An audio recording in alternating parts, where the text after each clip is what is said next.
adiabatic free expansion. Adiabatic free expansion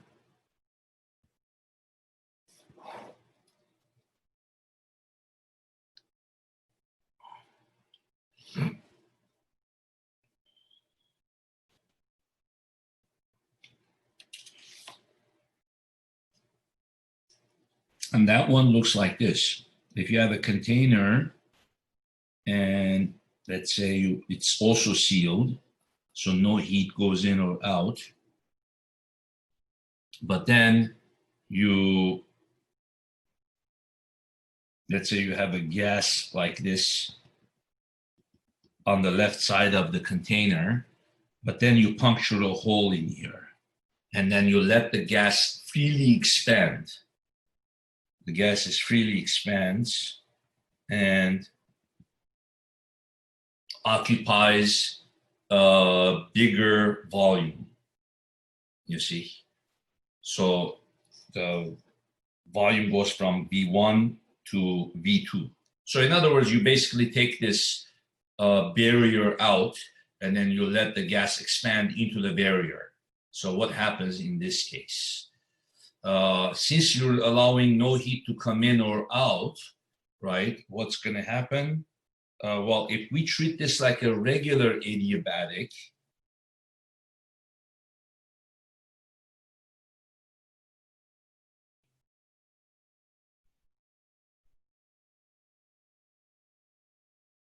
a regular adiabatic, we're going to say this is 0. And then we're going to say, oh, okay, so then delta E is equal to negative the work by the gas. So since we're going to say since the gas expanded, it did work, right? And we're going to think that this is the equation that governs P1, V1, V2, and then we're going to say, oh, okay, the pressure drops to P2, right? And then so this is T1, T2. So let's see here, PB is equal to nRT. So we're going to think P1, V1, nRT1. So then we're going to think that when it fills the whole thing, P2, V2, and RT2. So we're gonna, in other words, if we treat this like a regular expansion, we're gonna say that the temperature of the gas at the end is colder than at the beginning, so that this is temperature is colder, the volume is bigger, and then the pressure is less, just like a regular adiabatic, okay? But it ends up that this is not true. This is not a regular adiabatic. So in other words, this isn't a case where you have a closed container and you have a hot gas here and you have piston and you have the hot gas doing work against the piston, pushing the piston out all the way like that. In that case, this is true. The pressure of the gas will drop, the volume will increase, and the gas will get colder if the gas is doing work against the piston. This is a diffusion example where the gas, you're puncturing a hole, you're allowing the gas to freely expand and diffuse into the space of that, right? So it ends up that not only is the Q 0 in this example, but also the work by the gas is 0. The gas is doing no work against the environment. It's not pushing on the piston here. It's freely expanding into that area. So even this is 0. That's why it's called adiabatic free expansion. That means you're freely allowing the gas to expand. So if that's 0 and this is 0, what's going to happen? delta E will also be 0. Okay. Oh, therefore, actually the temperature of the gas will stay the same. So in other words, the molecules are going to be moving just as fast when they occupy the total volume as when they were the small portion of the volume. In other words, the molecular speeds are not going to change. Here, it will change. If the gas is allowed to do work against the piston and go like that, the gas molecules at the end are going to be moving slower. So it's kind of like saying you have a bunch of people trapped in a wall and they push on the wall by moving very hard. Maybe they run back and forth, and they bump into the wall and they're trying to get out. They force that wall out. By the end, they're so tired that they're moving slower, right? So they're really tired out from bumping into that wall. Here, you just have a bunch of people trapped, but then a bunch of them just cut out this fence, right? And then they start to move into that area. Some of them stay there, but others start moving into that area because they found a hole there. Well, just because they moved there doesn't mean they're going to be moving slower. They're not tired. I don't know, did that analogy help? Probably, huh? Professor, so what do you do about time? Or how do you take time into consideration? Or is it Time in these kind of problems, you don't really need to, although there's probably an equation for the time that it would take for a certain number of molecules to diffuse into a volume. Yeah, there's probably some equation somewhere. We could look that up, the diffusion equation for time. or the Maxwell-Boltzmann distribution? Yeah, so the Maxwell-Boltzmann distribution of the gases here is going to go something like, you see. So now when you're doing free adiabatic expansion, the Maxwell-Boltzmann distribution of the molecules doesn't change at all.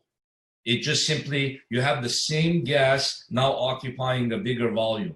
So the distribution stays the same. The VP doesn't change, the V root mean square doesn't change. Of course, though, the entropy increases. That's something more that I might talk about, or we'll talk about tomorrow probably, if we get into entropy tomorrow. The entropy of the gas increases, but not their root mean square velocity. For this guy, oh yeah, if it starts out in the same fashion, distribution, as the gas is adiabatically doing work, it's getting colder and the root mean square is dropping. So what happens? It starts looking like this as it gets colder. Looks like that. You see? So by the time you're done, it looks like this. So that means the root mean square velocity decreased, the V average decreased, the VP decreased, and what happened? Its entropy decreased. Its entropy decreased because we have more knowledge about how fast the particles are moving when they are expanded. But it's still its overall entropy increased because now it's occupying a bigger volume. So the change in entropy of this is larger than the change in entropy of this. So if the entropy of this system increases by, let's say, the unit of 5 joules per Kelvin, the entropy increase of this will be, let's say, 2 joules per Kelvin. Professor, sorry, but can you verbally remind me what entropy is? Entropy is a measure of our knowledge of what the particles are doing, of our disorders, or I should put it this way, of our unknowledge of what the particles are doing. Doing as Uncertainty. Doing as in what they're changing? How fast they're moving, and what location they occupy. So when a gas occupies less volume, we have more knowledge about where they could possibly be. Any of these molecules could occupy this corner, here, here, here. when they occupy a bigger volume, well, I'm not sure now. That particle could be all the way there and all the way here. So by just occupying a bigger volume, I have more uncertainty. I'm more uncertain as to where those particles are. Imagine if this is a fence and this is a bunch of prisoners and they escape and now they could be anywhere there. So you're trying to search for them. So you're uncertain whether the prisoners are here or there, you know? Right. Okay. So now you're less certain with their location. So the entropy of this gas increases by 5 joules per Kelvin because as the gas expands, they're still going just as fast. So not only do I not know where a certain prisoner is, but how fast they're running. You see? But if this is the scenario, a bunch of prisoners pushed on a heavy wall, and now they occupy bigger volume, well, now there's a bigger area for me to search for the prisoners, but they're going slower because they're tired. You see? So now, because of that, my uncertainty as to where they're at my uncertainty about where they're at has increased, but my uncertainty about how fast they're moving has decreased because they're going slower. But still, the total change in entropy should be positive because entropy always goes bigger, gets bigger. That means the uncertainty of my knowledge of what they're doing should always be increasing. So the final punchline of the free expansion is that since the temperature actually stays constant for the free expansion, so instead of T1 changing to T2, it stays as T1. So that means the graph of the free expansion, even though it's an adiabatic process, but technically more, it should fall under the category of isothermal. You see, isothermal, because the temperature is staying constant. You see, the delta E is 0. So it just so happens that not only the delta E is 0, but the Q is also 0, and the work by the gas is 0. So the PV diagram of a adiabatic free expansion is it goes here, it goes all the way to here, T1, and it looks like that. So it does, the pressure doesn't drop as much as it would have, you see, because if this stays the same, the pressure doesn't drop as much as it would have if it was a true adiabatic expansion. So the PV diagram looks like this. But this is the one case where the PV diagram looks like this, but the graph under, the area under the graph is not the work done, because the work done by the gas is 0. You see? So it's very, very weird, an adiabatic free expansion. The PV diagram looks like this, but the work done by the gas is 0. So it's not the area under the graph.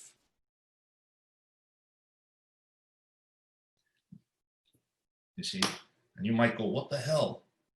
If the pressure is dropping and the volume is increasing, it should do work. Now, here's the reason why. Because since this is a diffusion, the gas is going, it's not pushing on anything. So as the volume is expanding, it's just freely just diffusing, going over there, right? So the pressure is dropping, the volume is increasing, but the work done is 0. It's almost as if it was isovolumic, right? It's not pushing on anything. It's freely expanding into that area. So the work done is 0, even though there's an area under this graph.